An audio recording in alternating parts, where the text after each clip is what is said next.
Hello, good morning dear students. मैं राम बाबू sir विज्ञान की ऑनलाइन क्लासेज में आपका हार्दिक अभिनंदन करता हूं। डियर स्टूडेंट्स, अपना जो चैप्टर चल रहा है, चौथा चैप्टर प्रतिरक्षा एवं रक्त समूह। इस चैप्टर में डियर स्टूडेंट्स अपना हम लोगों ने जो अब तक पढ़ा है उसमें हमने पढ़ा है कि रक्तदान होता क्या है, रक्तदान में रक्त संग्रहण कैसे किया जाता है, किन किन व्यक्तियों का किस तरीके से रक्त संग्रहण करने से पहले हमको क्या सावधानियां बरतनी पड़ती है, आधान की प्रकृति यानी रक्त देने की कंडीशन में भी हम लोगों को कौन कौन सी सावधानी और कौन कौन सी प्रक्रियाएं अपनानी पड़ती है।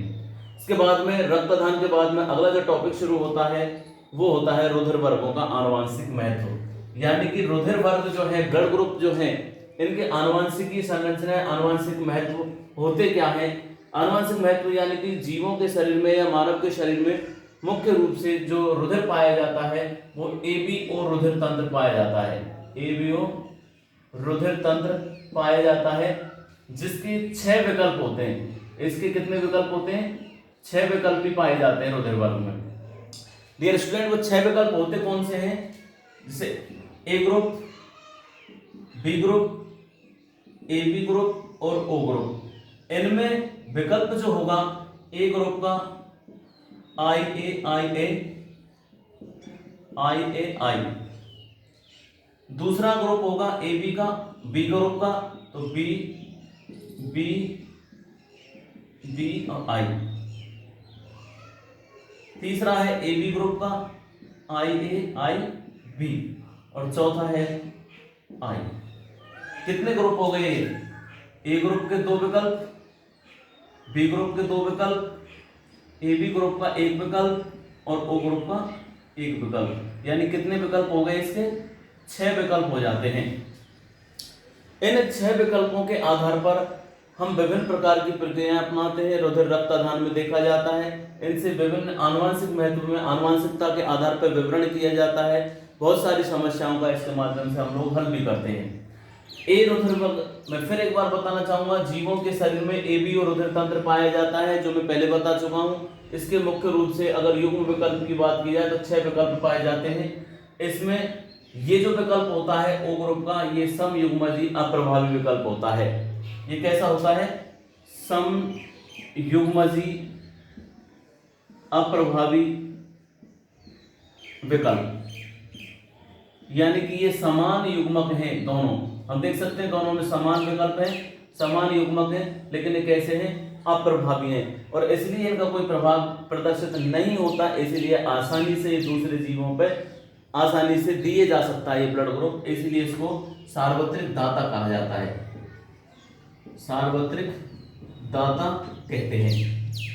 इनके बाद में प्रश्न जो बनता है आगे, यानी मनुष्यों में विकल्पों की उपस्थिति के आधार पर रुधिर वर्ग के 6 विकल्प पाए जाते हैं। इन 6 विकल्पों में जिनमें ओ रक्त समूह जो होता है, इसमें समयुग्मजी अप्रभावी जीन का परिणाम होता है। समयुग्मजी अप्रभावी जीन का परिणाम होता है। इन जीन प्रयोगों की वंशानुगति मेंडल के नियम के अनुसार ही होती है। इनकी जो वंशानुगति देखने को मिलती है, वंश का जो अनुगमन होता है अगली संतति पीढ़ी में जब जाते हैं तो ये मेंडल के नियम के अनुसार ही होते हैं। मेंडल के नियम में जैसा कि हम लोगों ने उनके नियमों के बारे में पढ़ा कि ग्रेगर जॉन मेंडल ने जो नियम दिए उनमें मुख्य रूप से पहला जो नियम था उनका वो था प्रभाविकता का नियम। तो इसमें जैसे संतति पीढ़ी में जब जाएंगे तो उसमें प्रभावी लक्षण प्रदर्शित होते हैं। दूसरी बात आती है रुधिर वर्ग के आनुवांशिकता के अनुप्रयोग। अब ये जो रुधिर वर्ग है इनका आनुवांशिकता में अनुप्रयोग, इनका आनुवांशिकता में महत्व क्या है? रुधिर वर्गों का आनुवांशिकता महत्व। तो रुधिर वर्ग के 6 विकल्प होते हैं। मनुष्य में ए बी और रुधिर तंत्र पाया जाता है। इसमें विकल्प के आधार पर 6 विकल्प पाए जाते हैं। ए के 2 विकल्प, बी के 2 विकल्प, ए बी का 1 विकल्प और ओ का 1 विकल्प। इनमें ओ जो होता है समयुग्मजी अप्रभावी जीन विकल्प होता है और इनमें इनकी जो प्रक्रिया होती है संतति पीढ़ी में वो ग्रेगर जॉन मेंडल के नियमों के आधार पर ही संपादित होती है। बात आती है रुधिर वर्गों के आनुवांशिक महत्व की। तो रुधिर वर्गों के आनुवांशिक महत्व में अगर हम जाएं तो इनका जो महत्व है रुधिर वर्गों का आनुवांशिक, वो पहला महत्व होता है पैतृकता संबंधी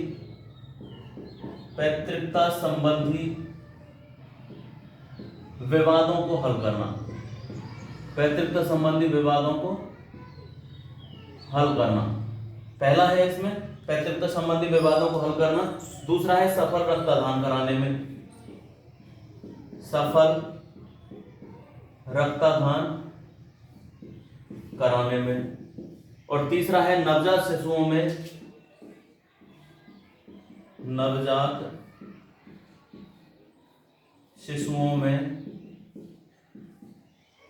रुधिर लयनता, नवजात शिशुओं में रुधिर लयनता तथा आनुवांशिक लक्षणों, रुधिर लयनता तथा आनुवांशिक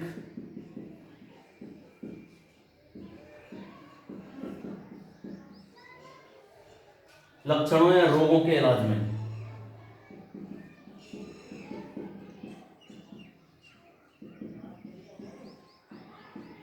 कैसे? पहला है रुधिर वर्ग का प्रश्न पूछा जाता है, रुधिर वर्ग का आनुवांशिक महत्व होता क्या है। तो रुधिर वर्ग का जो आनुवांशिक महत्व होता है वो मुख्य रूप से पहला है पैतृकता संबंधी विवादों को हल करना। पैतृकता संबंधी विवाद उदाहरण के तौर पे माना दो दंपत्ति हैं, दंपत्ति 1 और दंपत्ति 2, इनका यहाँ पे एक शिशु है, ये पेरेंट्स हैं और ये भी पेरेंट्स हैं। इनमें क्या होता है कि ये जोड़ा भी इस शिशु का अपना अधिकार जमा रहा है और ये जोड़ा भी इस शिशु का अधिकार जमा रहा है। यानी एक शिशु है और दो दंपत्ति हैं, इधर भी माता पिता है, इधर भी माता पिता है। ये कह रहे हैं कि ये शिशु हमारा है और ये कह रहे हैं कि ये शिशु हमारा है। तो इस समस्या का समाधान करने के लिए पैतृकता संबंधी, ये हो गया पैतृकता संबंधी विवाद। अब इस पैतृकता संबंधी विवाद को हल करने के लिए रुधिर वर्गों का सहारा लिया जाता है, पहली बात। दूसरी बात, जब रुधिर वर्गों से भी ये सहारा अगर नहीं ले पाते तो एट लास्ट जो कंडीशन होती है वो डीएनए टेस्ट के माध्यम से होती है। लेकिन यहाँ हम जो पढ़ रहे हैं उसमें पैतृकता संबंधी विवाद को, इसका मैं एग्जांपल भी बताऊंगा, पैतृकता संबंधी विवाद को कैसे हल किया जाता है। दूसरा है सफल रक्तदान कराने में। सफल रक्तदान के लिए ब्लड ग्रुप की जांच की जाती है। उस ब्लड ग्रुप की जांच करने के बाद में उसके युग्म विकल्प देखे जाते हैं। जैसे ए ग्रुप है, ए ग्रुप का IA दो विकल्प बनते हैं, I और बी ग्रुप। अब इनमें IB और I, अब इनके युग्म विकल्प देखे जाते हैं। इस पे कौन सा विकल्प है, A है, और इस पे कौन सा विकल्प है, B है। तो सफल रक्तदान कराने में भी रुधिर वर्ग का आनुवांशिक महत्व होता है।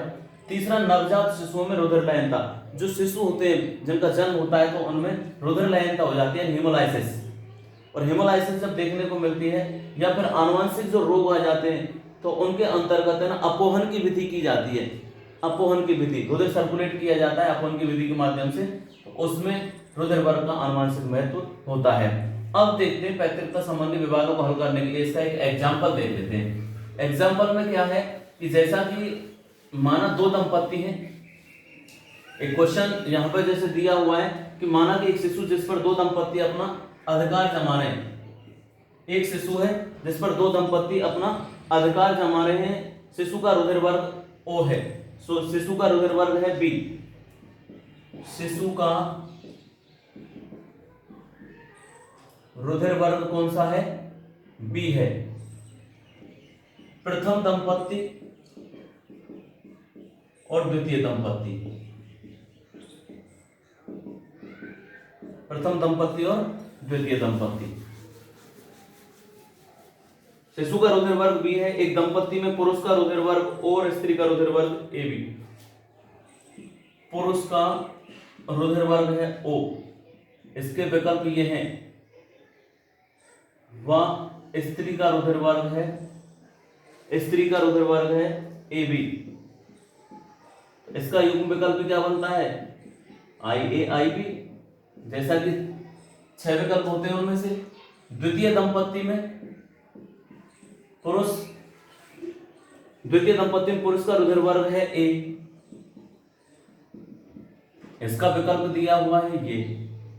वह स्त्री का रुधिर वर्ग है, वह स्त्री का रुधिर वर्ग है B, और इसका जो विकल्प दिया है IBI। इस तरीके से आपको प्रश्न दिया हुआ होगा। ये एक क्वेश्चन है, इस प्रश्न को अब हल करना है। यानी कि एक शिशु जिसका रुधिर वर्ग B है, प्रथम दंपत्ति में पुरुष का रुधिर वर्ग O है, द्वितीय और स्त्री का रुधिर वर्ग AB है। अब यहाँ पर इनके विकल्प दिए हुए हैं, युग्म विकल्प जो दिए हुए हैं, विकल्पों के आधार पर हमने जो 6 वर्गीकरण पढ़े उन 6 में मैं फिर एक बार बताना चाहूंगा। 6 विकल्पों में A वर्ग, B वर्ग, ए बी वर्ग और ओ वर्ग। इन 6 विकल्पों में इसका जो विकल्प बनता है आई ए आई, बी वर्ग में आई बी आई, ए बी वर्ग में आई बी और ओ वर्ग में आई। ये 6 विकल्प हैं। इन 6 विकल्पों में अब हम देखते हैं पुरुष का रुधिर वर्ग O है तो ये वर्ग दे दिया, इसका विकल्प कौन सा ले लिया, ये। स्त्री का ए बी है तो ये विकल्प है तो ए बी, इसका विकल्प कौन सा है आई बी, ए बी है तो आई बी। द्वितीय दंपति में पुरुष का रुधिर वर्ग ए है तो इसका विकल्प कौन सा लिया है, ये आई ए। और स्त्री का रुधिर वर्ग बी है तो इसमें कौन सा लिया है आई बी आई, ये विकल्प लिया है जो इसमें हमने कोष्टकों में लिखे हुए हैं। अब पैतृकता संबंधी विवाद हल करना है। इस संबंधी विवाद हल को करने के लिए प्रश्न ये दे रखा है कि माना एक शिशु का रुधिर वर्ग बी है, एक शिशु का रुधिर वर्ग बी है जिस पर 2 दंपत्ति अपना अधिकार जमा रहे हैं, 2 पेरेंट्स हैं, 2 माता पिता हैं, दोनों अपना अपना अधिकार जमा रहे हैं। प्रथम दंपत्ति में पुरुष का रुधिर वर्ग O है और स्त्री का रुधिर वर्ग बी ए बी है, जबकि द्वितीय दंपत्ति में पुरुष का रुधिर वर्ग ए है और स्त्री का रुधिर वर्ग बी है। तो इस विवाद को हल करने के लिए यह हल निकालना है कि ये शिशु इनमें से किस दंपत्ति का है, प्रथम दंपत्ति का है या द्वितीय दंपत्ति का है। इसको हल करने के लिए हम लोग क्या करेंगे, इनमें हम यहां पे प्रथम दंपत्ति में पुरुष का रुधिर वर्ग O और स्त्री का रुधिर वर्ग ए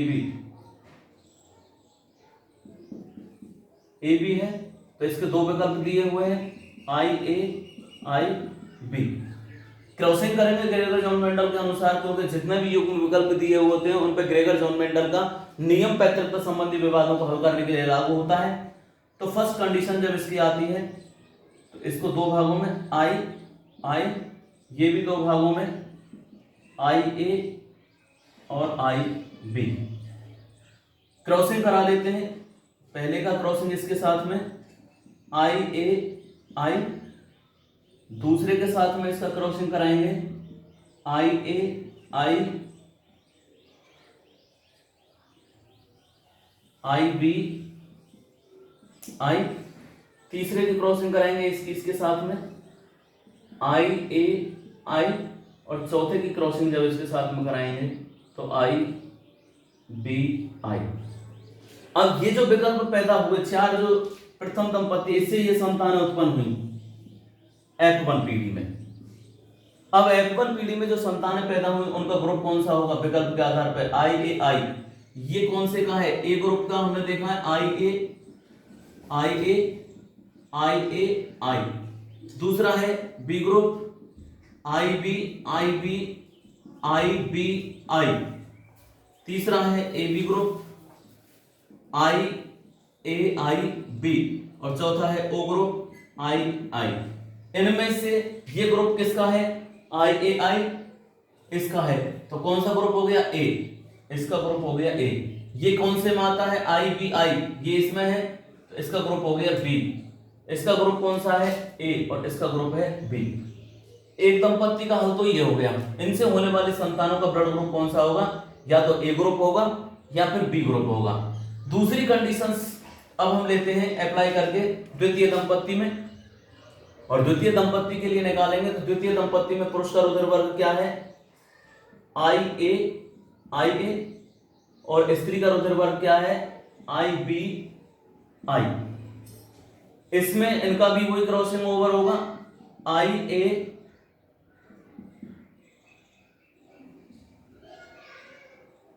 प्रथम दंपत्ति आई ए, द्वितीय दंपत्ति में आई बी आई। इनका क्रॉसिंग कराते हैं, आई ए आई बी इंटू हो गया तो आई ए आई बी, इसका गुणा इसके साथ में आई ए आई बी और आई ए आई। अर्थात कहने का मतलब यह है कि द्वितीय दंपत्ति, ये द्वितीय दंपत्ति है, द्वितीय दंपत्ति में कौन सा रुधिर वर्ग है? ये ए बी ग्रुप आ गया इसका, ए बी का विकल्प है, ए बी, तो ए बी का विकल्प है। इधर आई ए का विकल्प है, ए बी का विकल्प है और ए का विकल्प है। यहाँ पे होने वाली जो संतान है वो कैसी होंगी? या तो ब्लड ग्रुप ए बी होगा या ए होगा, और यहाँ पे ए ग्रुप होगा या बी ग्रुप होगा। तो रुधिर वर्ग संतान का रुधिर वर्ग क्या है? बी है, तो बी ग्रुप इस द्वितीय दंपत्ति में तो है ही नहीं है। जब द्वितीय दंपत्ति में ब्लड ग्रुप बी नहीं आ रहा है और प्रथम दंपत्ति में ब्लड ग्रुप संतति में बी आ रहा है, तो संतति का अधिकार किसका होगा? प्रथम दंपत्ति का अधिकार होगा। मैं फिर एक बार रिपीट करना चाहूंगा, पैतृकता संबंधी विवादों को हल करने के लिए डियर स्टूडेंट्स, शिशु का रुधिर वर्ग बी और इसमें प्रथम दंपत्ति का जो रुधिर वर्ग है उससे होने वाले पुरुष का, प्रथम दंपत्ति में पुरुष का रुधिर वर्ग ओ, स्त्री का रुधिर वर्ग ए बी, इसका युग्म विकल्प दिया हुआ है आई आई आई ए बी। इन दोनों के अंतर क्रॉसिंग कराई तो आई ए आई बी आई ए आई बी आई, यानी कि ये ए वर्ग बी वर्ग ए वर्ग बी वर्ग, यानी इससे होने वाली जो संतान है प्रथम दंपत्ति से वो कौन सी होंगी? या तो ए वर्ग की होंगी या बी वर्ग की होंगी। द्वितीय कंडीशन में क्या है? द्वितीय दंपत्ति में अगर हम लोगों ने लिया तो द्वितीय दंपत्ति में भी वही कंडीशन देखने को मिलेगी। द्वितीय दंपत्ति में द्वितीय में लेते हैं तो द्वितीय में जब लिया तो पुरुष का रुधिर वर्ग क्या है? आई ए, स्त्री का रुधिर वर्ग क्या है? आई बी आई। विकल्प बना दिया इसका, आई ए दो है तो दोनों को अलग अलग कर दिया, इसमें भी दो हैं तो इसको भी आई बी आई, क्रॉसिंग करा दी, आई ए इंटू आई बी, तो आई बी हो गया, आई बी और आई। ये इसका द्वितीय दंपत्ति का निष्कर्ष निकल के आता है। और द्वितीय दंपत्ति के निष्कर्ष में हम लोगों ने देखा कि ये कौन सा ग्रुप का विकल्प है? ए बी का। ये कौन से विकल्प का है? ए का। ये कौन से ग्रुप का है? ए बी का। और ये कौन से ग्रुप का है? ए का। तो द्वितीय दंपत्ति से होने वाली जो संतान होगी या तो ए बी ग्रुप की होगी, ए बी वर्ग, या फिर ए वर्ग। अब शिशु कौन से वर्ग का है? बी वर्ग का है, तो इस दंपत्ति से बी वर्ग की संतान उत्पन्न नहीं हो रही है, तो इस शिशु पर अधिकार किस दंपत्ति का होगा? प्रथम दंपत्ति का होगा। तो डियर स्टूडेंट्स, ये था पैतृकता संबंधी विवादों को हल करने के लिए जो रुधिर वर्ग है इनका आनुवंशिक महत्व है। इनके बाद में जो अगला टॉपिक इसका जो शुरू होता है वो होता है अंगदान और देहदान। अंगदान या देहदान, जैसा कि इसका नाम है, किसी भी जीव के द्वारा या किसी व्यक्ति के द्वारा अपने अंगों को दान कर देना ही अंगदान होता है, और मृत्यु के पश्चात अपनी संपूर्ण देह का दान देहदान कहलाता है। अंगदान यानी किसी जीवित या मृत व्यक्ति के द्वारा किसी व्यक्ति को ऊतक या अंग दान करना। अंगदान यानी किसी जीवित या मृत व्यक्ति, किसी जीवित या मृत व्यक्ति को कोई ऊतक या अंग दान करना, को कोई ऊतक या अंग दान करना अंगदान कहलाता है। दूसरा है देहदान। देहदान में जैसा कि देह का दान यानी कि शरीर का दान कर देना, तो देहदान में होता है, देहदान में अपने देह के अंग प्रत्यारोपण चिकित्सक या अनुप्रयोगों के लिए प्रशिक्षण के लिए दान करना, यानी कि अपने अंग या अपनी देह का चिकित्सकीय अनुप्रयोगों के लिए दान करना देहदान कहलाता है। चिकित्सकीय अनुप्रयोग क्या होते हैं? यानी कि मेडिकल के अंतर्गत किसी भी मृत व्यक्ति की, किसी भी जीवित व्यक्ति के द्वारा भी अपना जीते जीवी शारीरिक अंग दान कर दिए जाते हैं, जिनको मरने के उपरांत निकाल लिया जाता है, लेकिन मृत व्यक्ति के शरीर को पोस्टमार्टम के अंतर्गत जब निकाला जाता है तो उसकी अस्थियां जो होती हैं, ऊतक होते हैं, लीवर होता है, किडनी होती है, इनका हम लोग प्रयोग कर सकते हैं चिकित्सकीय मेडिकल टेस्ट के लिए, मेडिकल लैब के अंतर्गत एक तरीके से प्रयोगों के लिए। तो ये अंगदान या देहदान होता है। इनके बाद में अगला है अंगदान या देह। प्रश्न बनता है कि अंगदान या देहदान पर एक लेख लिखिए। तो अंगदान या देहदान पर जो लेख लिखा जाएगा उसमें ये है कि अंगदान होता क्या है। मैं फिर एक बार रिपीट कर देता हूँ, किसी जीवित या मृत व्यक्ति को कोई ऊतक या अंग दान करना है अंगदान कहलाता है। देहदान यानी अंग या अपनी देह का चिकित्सकीय अनुप्रयोगों के लिए दान करना देहदान कहलाता है। अंगदान या देहदान होता क्या है, यानी कि मानव की जो देह है वो प्रकृति की सर्वोत्तम कृति है, यानी मनुष्य का जो शरीर है वो प्रकृति में सबसे जटिलतम अंगों के अंतर्गत माना जाता है। और पौराणिकता के आधार पर भी मानवीय जो संरचना, शारीरिक संरचना जो हुई है वो पंच तत्वों के आधार पर मानी जाती है। पंच तत्व वो होते हैं जो 5 तत्वों से मिलकर के बना हो, जिनमें क्षितिज, पावक, गगन, शमीर, यानी कि पृथ्वी, अग्नि, आकाश, वायु इनके अंतर्गत माना जाता है। तो पंच तत्वों से इस देह का निर्माण हुआ है। यह देह इन्हीं पंच तत्वों में विलीन हो जाती है और मरने के उपरांत, इन पंच तत्वों से निर्माण होने के उपरांत इस मनुष्य की जो देह होती है वो इन्हीं पंच तत्वों में विलीन हो जाती है, यानी कि मिट्टी में मिल जाती है। तो मिट्टी मरने के उपरांत इस देह का कोई महत्व नहीं होता। इसलिए हम लोगों को हमारे मृत शरीर का जीवन के अंतर्गत ऐसा उपयोग करना चाहिए जो जीते जी तो हमारा शरीर जैसे काम नहीं आए तो मरने के उपरांत किसी व्यक्ति के या किसी भी जीव के लिए काम में आ जाए। इसके लिए किसी भी जरूरत व्यक्ति को हमारी आंखें, गुर्दे, यकृत, आंखें, गुर्दे, यकृत, इनका हम लोग दान करते हैं। तो हमारी आंखें, गुर्दे, यकृत आदि हमारी मृत्यु के पश्चात किसी जरूरतमंद व्यक्ति के जीवन में सुख ला पाए। तो इस तरीके का जो दान होता है वो सात्विक श्रेणी का दान होता है, सात्विक दान कहते हैं इसको। मैं फिर एक बार रिपीट करना चाहूंगा, सात्विक दान क्या होता है। हमारी आंखें, गुर्दे, यकृत आदि अंग हमारी मृत्यु के पश्चात किसी जरूरतमंद व्यक्ति के जीवन में काम आ जाएं, इस तरीके का दान सात्विक दान कहलाता है। अब आती है बात आंकड़ों की। भारत के अंतर्गत आंकड़ों की यदि बात करें दान के मामले में, तो इनमें मुख्य रूप से आवश्यकता जिसे दान करने के लिए प्रतिवर्ष लगभग 2 लाख गुर्दे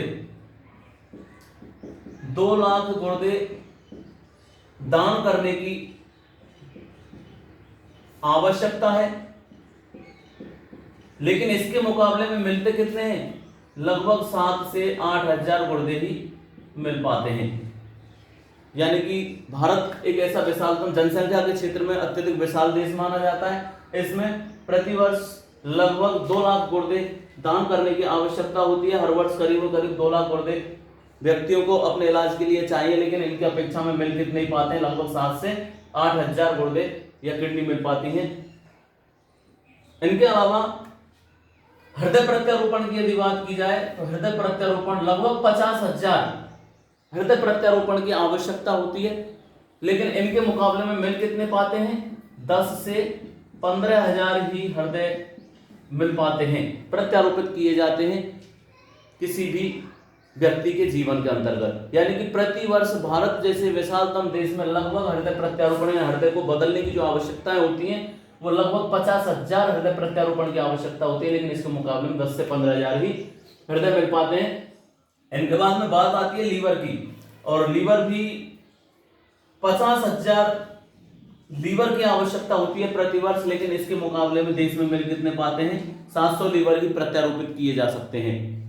इनके मुकाबले 700 लीवर ही प्रत्यारोपित किए जाते हैं। उनके अलावा मैं ये बता दूं कि हमारे देश के अंतर्गत नेत्रदान की आवश्यकता होती है, और नेत्रदान में जो मनुष्य का जो नेत्र का जो पार्ट जो दान किया जाता है वो कॉर्निया का दान होता है। कॉर्निया वाला पार्ट जो होता है ये दान होता है, यानी यही नेत्रदान होता है। और नेत्रदान जो किया जाता है वो मृत्यु के लगभग 6 से 8 घंटे के अंतर्गत करना होता है।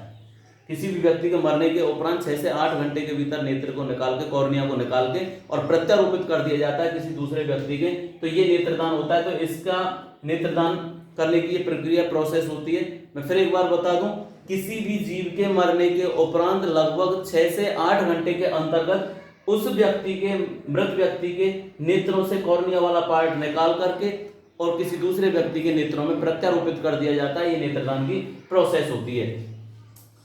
बात आती है भारत में अंगदान करने वालों की संख्या की। तो भारत में अंगदान करने वालों की जो संख्या है वो प्रतिवर्ष 10 लाख व्यक्तियों में से 10 लाख व्यक्तियों में से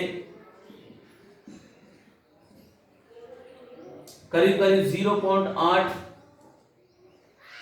10 लाख व्यक्तियों में से करीब करीब 0.8 व्यक्ति ही ऐसे होते हैं जिनके द्वारा दान किया जाता है।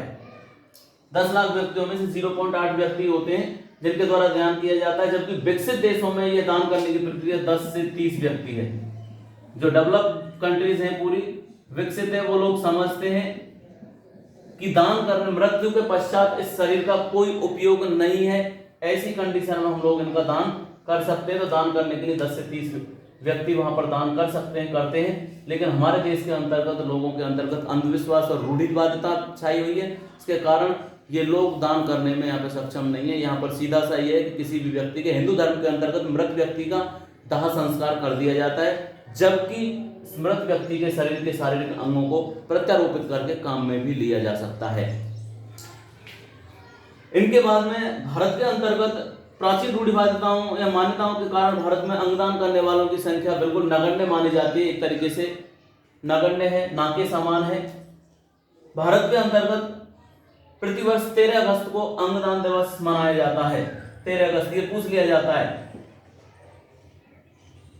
एग्जाम्स के अंतर्गत कि अंगदान दिवस कब मनाया जाता है। अंगदान दिवस, तो प्रतिवर्ष 13 अगस्त को अंगदान दिवस मनाया जाता है। भारत के अंतर्गत समाज के कई प्रतिष्ठित ऐसे व्यक्ति भी हैं जिन्होंने अपने विभिन्न अंगों का दान किया। दान करने के मामले में जैसे यहाँ पे एक नाम लिखा हुआ है लक्ष्मी सहगल। लक्ष्मी सहगल स्वतंत्रता सेनानी के अंतर्गत मानी जाती हैं और ये हमारे राष्ट्रपति माननीय अब्दुल कलाम के सामने राष्ट्रपति इलेक्शन के लिए उम्मीदवार भी थी।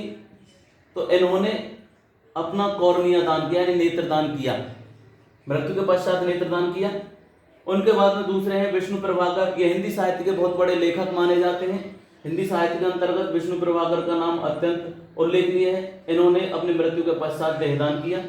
उसके बाद में ज्योति बसु, ये पश्चिमी बंगाल के मुख्यमंत्री हैं, और नाना देशमुख, इन्होंने भी अपनी मृत्यु के पश्चात देहदान करने का निर्णय पहले से ही ऑलरेडी निर्णय लिया हुआ था। तो इनकी मृत्यु के पश्चात इन्होंने अपने देह को दान कर दिया। इनके बाद में साध्वी ऋतंभरा, इन्होंने अपनी मृत्यु के पश्चात, साध्वी ऋतंभरा और क्रिकेटर गौतम गंभीर, इन दोनों ने अपनी मृत्यु के पश्चात, इन मरने के पश्चात देहदान करने का निर्णय लिया है। तो ये देहदान के अंतर्गत आते हैं। ये पूरा एक लेख है। प्रश्न पूछ लिया जाता है कि अंगदान या देहदान पर एक लेख लिखिए। तो अंगदान या देहदान पर लेख लिखने के लिए सीधा सा है कि मानव देह प्रकृति की एक सर्वोत्तम प्रकृति या सर्वोत्तम कृति मानी जाती है, जो पंच तत्वों से मिलकर के बनी हुई है। पंच तत्वों के अंतर्गत क्षितिज, पावक, गगन, समीर, ये 5 तत्व आते हैं। और मरने के उपरांत व्यक्ति की देह इसी पंच तत्व में समाहित या विलीन हो जाती है। उसके बाद में हमारी आंख, गुर्दे, यकृत, ये अंग हमारी मृत्यु के पश्चात किसी जरूरतमंद व्यक्ति के जीवन में काम आ जाए, इस तरीके का दान सात्विक दान कहलाता है। इनके बाद में भारत में हर वर्ष करीब 2 लाख गुर्दों की आवश्यकता होती है, जिनकी अपेक्षा 7 से 8 हजार गुर्दे मिल पाते हैं। 50,000 हृदय प्रत्यारोपण की आवश्यकता होती है, जिसमें 10 से 15 हजार हृदय मिल पाते हैं। 50,000 यकृत की आवश्यकता होती है, प्रतिवर्ष जिनमें से 7 से यकृत मिल पाते हैं। तो ये यहाँ पर ये दान करने की आवश्यकता है और इतनी इनकी अपेक्षा मिलते हैं। उनके अलावा भारत के अंतर्गत या किसी भी कंट्रीज के अंतर्गत नेत्रदान का कॉर्निया वाला पार्ट दान किया जाता है। और ये कॉर्निया वाला पार्ट जो होता है वो मृत्यु के लगभग 6 से 8 घंटे के भीतर प्रत्यारोपित कर दिया जाता है। भारत में अंगदान करने वालों की जो संख्या है, रूढ़िवादिता और प्राचीन मान्यता के आधार पर हमारे यहाँ के लोग अंगदान करने में हिचकते हैं, इसलिए भारत में अंगदान करने वालों की संख्या ऐसे नगण्य है, यानी प्रति 10 लाख व्यक्तियों में कितनी है, लगभग 0.8 है। जबकि विकसित देशों में यह दान करने की संख्या लगभग 10 से 30 व्यक्ति मानी जाती है। भारत के अंतर्गत अंगदान दिवस 13 अगस्त के रूप में मनाया जाता है। कुछ प्रतिष्ठित व्यक्तियों के लिए अंगदान करने की बात करें, लक्ष्मी सहगल के द्वारा कॉर्निया दान किया गया। हिंदी के उल्लेखनीय लेखक विष्णु प्रभाकर जी के माध्यम से देहदान किया गया। ज्योति बसु और नाना देशमुख के माध्यम से देहदान किया गया। और भविष्य के अंतर्गत साध्वी ऋतंभरा और गौतम गंभीर ने भी देहदान करने का निर्णय लिया है। तो ये एक पूरा लेख हो गया देहदान या अंगदान के ऊपर। इनके बाद में आता है अंगदान या देहदान कर कौन सकता है। तो अंगदान या देहदान करने के लिए कोई भी व्यक्ति, चाहे वह किसी भी धर्म, किसी भी जाति, किसी भी लिंग का हो, वो अपना देहदान कर सकता है। किसी भी धर्म, जाति या लिंग का हो, ये देहदान कर सकते हैं या अंगदान कर सकते हैं। देहदान या अंगदान कर सकते हैं। प्रश्न पूछ लिया जाता है कि अंगदान व देहदान कौन कर सकता है। तो फर्स्ट पॉइंट है इसका, किसी भी धर्म, जाति या लिंग का कोई भी व्यक्ति हो वो अपना अंगदान या देहदान कर सकता है। दूसरा है 18 वर्ष से कम आयु के व्यक्ति के लिए माता पिता या कानूनी संरक्षक या अभिभावक की सहमति अत्यंत आवश्यक होती है। यानी कि 18 वर्ष से यदि कोई भी व्यक्ति कम है तो उसके लिए कानूनन सलाह ली जाती है माता पिता या संरक्षक से, और वो भी अपना अंगदान या देहदान कर सकता है। और दाता को अपने जीवन काल में गवाहों की उपस्थिति में सहमति प्रदान करनी होती है। तो ये जो भी दाता होता है उसको अपने जीवन काल की सहमति प्रदान करनी होती है। तो ये लोग अंगदान या देहदान कर सकते हैं। डियर स्टूडेंट्स, ये चौथा चैप्टर अपने 6 पार्ट कराए हैं मैंने चौथे चैप्टर में, इम्यूनिटी एंड ब्लड ग्रुप। इस इम्यूनिटी एंड ब्लड ग्रुप में 6 पार्ट में ये पूरा चैप्टर कंप्लीट हो चुका है। आज आशा करता हूं ये पूरा चैप्टर आपकी समझ में आ गया होगा। इस चैप्टर में मुख्य रूप से जो पॉइंट माने जाते हैं वो एक तो प्रतिरक्षी की संरचना है, इन पर विशेष करके ध्यान देने प्रतिरक्षी की संरचना, एंटीबॉडीज, ब्लड ग्रुप के बारे में है, ब्लड ग्रुप के प्रकार क्या हैं, ब्लड ग्रुप का विभाजन किस तरीके से किया जाता है, प्रतिरक्षियों के प्रकार उनके बारे में है। उनके अलावा अंगदान, देहदान, जो भी मैंने इस चैप्टर में बताया है वो आपकी समझ में आ गया होगा। इसके लिए आप घर पर इस चैप्टर को लर्न करें।